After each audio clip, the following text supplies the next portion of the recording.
Minat masyarakat akan daging babi makin menurun sejak harganya terus meroket dan meningkat secara signifikan.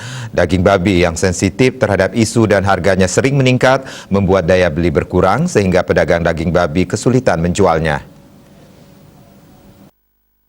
Pandemi dan adanya batasan yang diberikan pemerintah makin mempersulit pedagang berjualan.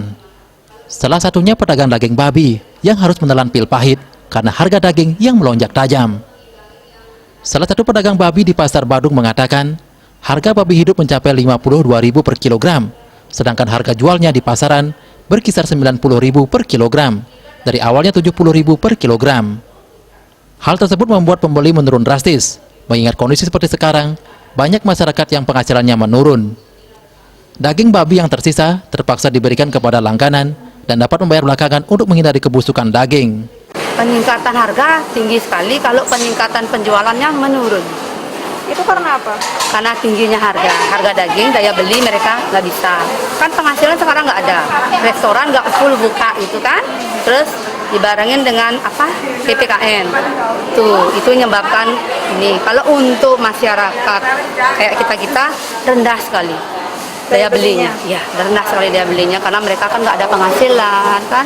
Itu soalnya terlalu tinggi. Dulu paling tinggi kan cuman 35, masih kita bisa. Masih kita sekarang di harga 51, 52 sama sekali kita tidak bisa. Jadi babi hidupnya yang mahal sekarang? Babi hidupnya yang mahal sekarang. Itu sekarang harganya berapa per kilo?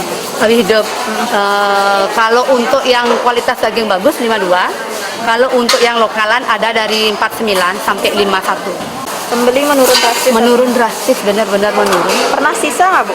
Sering. Sekarang karena babi begini sering. Terus kalau itu gimana solusinya?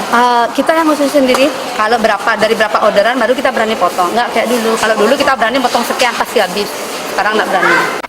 Pemerintah diharapkan dapat membantu pedagang dengan cara mengontrol harga babi hidup, sehingga pedagang daging babi mampu menjualnya dengan harga yang lebih murah, dan masyarakat dapat membeli dan mengkonsumsi daging babi.